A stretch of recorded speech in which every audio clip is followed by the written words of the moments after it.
I asked the staff because I think I've had the great honor of being over the last 15 years in your states and in the wilderness areas and the national parks. And I asked my staff to put together maps exactly where the fires are and the areas they're in and what they're affecting. So I want to start off with you, Governor Gianforte, up in Montana.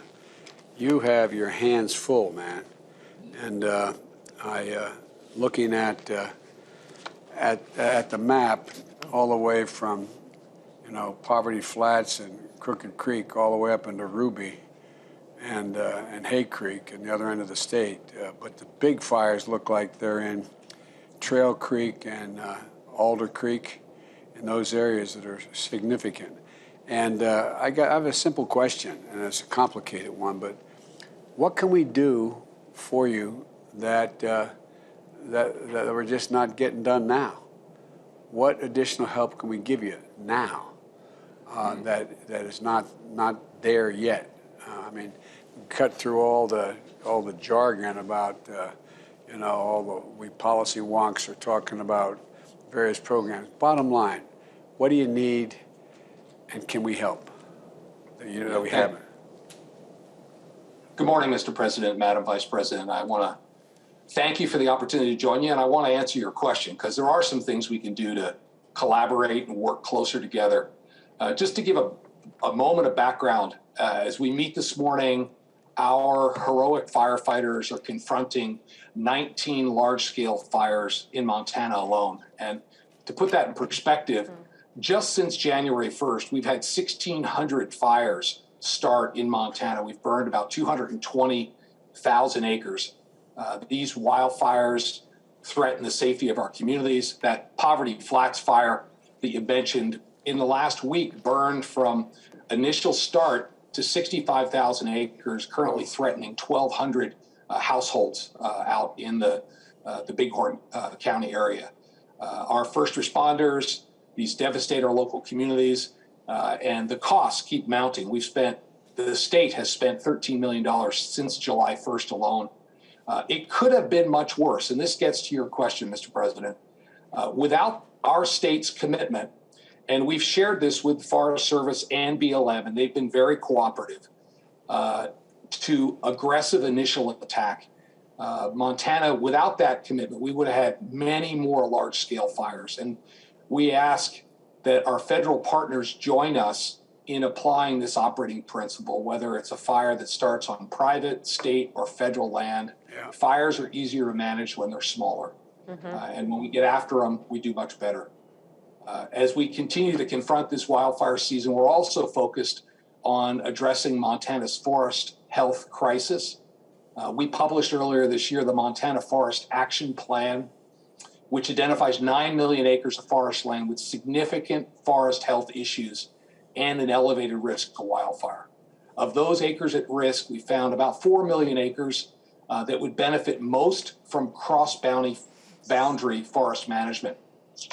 Given the need to actively manage our forests, I've charged our Department of Natural Resources and Conservation to double the number of acres it treats with active forest management this year at 25,000 acres.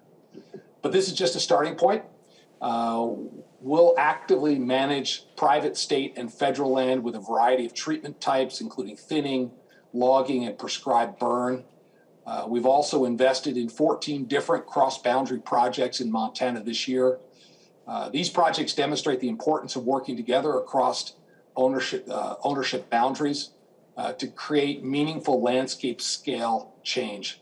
And using funds from the state's fire suppression account and the Forest Service state and private forestry division will expand existing work and jumpstart new activities. But it's not up totally to us.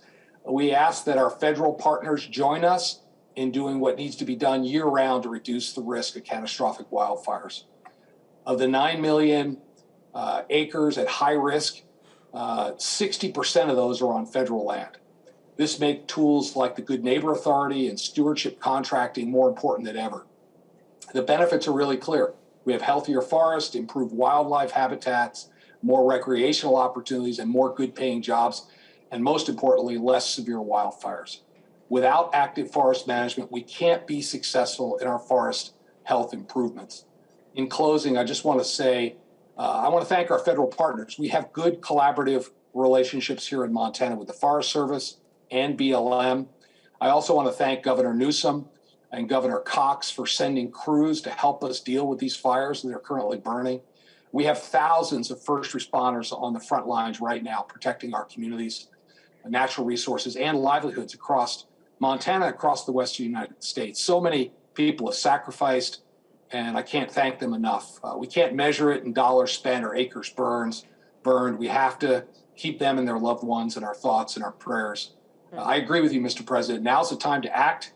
I think it's all about aggressive initial attack and getting more proactive in our forest management. Again, Mr. President, Vice President Harris, I want to thank you for letting me join you today. Greg, let me ask you another question, if I may. There's press in the room, and lots of times I know I do, and we all do, use terms which those of us who are in public office, whether it's president, senator, governor, et cetera, use. And I don't think, understandably, the American people don't fully understand what they mean. And even sometimes the press has so much to cover, I'm not sure. You talked about the Forest Health Plan. And talk about, as I say to my staff all the time in plain English, what's that mean? Explain a little bit what that means. Sure. So we have many forests in Montana that have not had good stewardship. The growth has gotten to the point, I can take you 10 miles west of the state capitol in Helena and show you a federal forest where 90% of the trees are standing dead. They've been killed by beetle and this really creates a tinderbox situation. It reduces habitat, so very, very little wildlife lives there. And when we get a lightning strike or a campfire out of control, and a fire starts in a forest like that, we put firefighters at risk. They're very hard to control. The state has been very proactive. The state has about 5 million acres. We've been very active in being stewards of those grounds. And when we thin a forest, this is not clear cuts, but when we thin, when we remove excess fuels, water comes back into surface streams, wildlife comes back into that community. And when wildfire goes through a managed forest, it doesn't get into the crown. It doesn't burn as hot. We don't have the devastation, and structures aren't threatened. So everybody wins when we have good stewardship of the forest. That's really important. Believe it or not, I knew that, but it's really important for people to get it, because we talk about thinning out the forest. We're talking about a lot of trees because of climate change as well, where you have bugs, insects eating up the trees as well, making things that are changing and killing the forest themselves. And they become real tinder. And it's like, dropping a match in almost like in a pool of fuel. And so going in and cutting all that out is not the same as going in. I'm glad you made the point of clear cutting, going in and just. So look, we do have, and I'm hopeful that we're going to get a lot of the infrastructure plan passed and the Recovery Act that has a lot of money in here to help you all manage these forests, and to have much more money in there for the Bureau of Land Management. Anyway, to be able to give you the help you need, because your state, which I've been through, is a magnificently beautiful state. It's and the thing that, I come from the state of Delaware. We had more acreage burned last year than the state of Delaware and Maryland combined. For you all on Montana, that ain't, but I want people to get a sense of how massive these fires are and how they affect the water systems. And anyway, but I'm sorry to take your time, but I wanted you to be able to explain that so people understand that are listening to this. Let me ask you, Governor Inslee, you've been talking about the impacts of environmental change for a long, long time. And one of the things, and I asked them to show me, get me a map of where all your fires are in your state. And when you have Delancey and Cub Creek 2 and Cedar Creek, I mean, they're massive fires, massive. And what are you know, as you look at what's transpired over the past month, and you look at the road ahead of this wildfire scene, what is your biggest concern, Jay? What is your biggest concern? And again, I ask the same question. What is the thing we can do most? I mean, you go all the way from Delancey down to Lick Creek, as they say in the creek, you know, down in the southeast part of your state. What are your biggest concerns? Well, first off, thanks for your leadership, Mr. President. It is so refreshing to have a president who really cares about the Western forest. My biggest concern might surprise you because all of the governors share these immediate concerns. We have a huge need for additional aerial assets, additional dozer bosses so we can get our dozers into fire lines. We need more trained people. We do have an emerging concern about our fuel supply for our aerial assets. Everything we need to fight forest fires is in dire need across the western United States, not just in Washington State. We've had 1,000 fires. It's burned 4 times more at this time of year than normal. We've had 2.5 times more acreage burned in the last decade than the previous. So those are the obvious concerns, and everything you need to fight a fire, we could use your help on. And I think you've been totally on top of this. And so I thank you for your leadership on all of these things, including management issues. There's unanimity. There's bipartisan acceptance of the need for active management. We're managing our forests just like Montana is to try to get in and reduce fuel. But here's the surprising thing when you ask me this question, and the thing that I worry most about. The thing I worry most about is if for some reason the Congress did not follow your leadership in this reconciliation and infrastructure bills that allowed you to realize your vision of creating millions of jobs while fighting climate change. That's my biggest worry right now, because the fact of the matter is there is nothing in human intervention against these fires while climate continues to ravage our forests. You know, we used to think of these things as forests. They're really now just fields of fuel, and they're fields of fire with just one spark because they're so dry. And that aridity creates something like gasoline on the floor of our forest.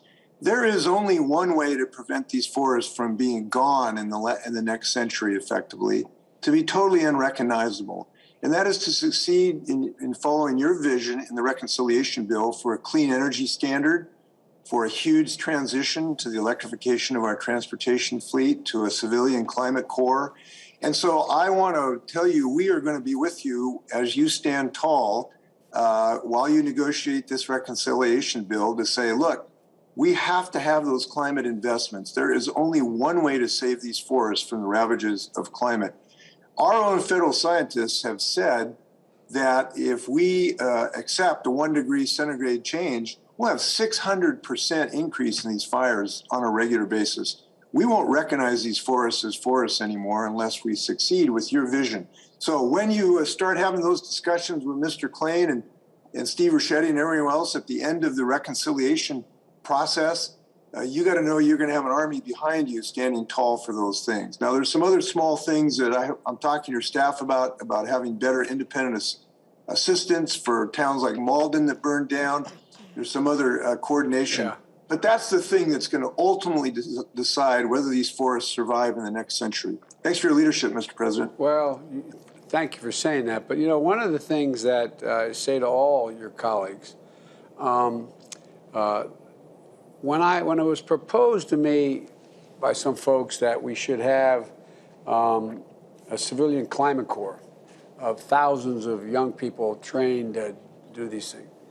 And at first it didn't, you know, I said, yeah, that sounds good. And then I started looking at it.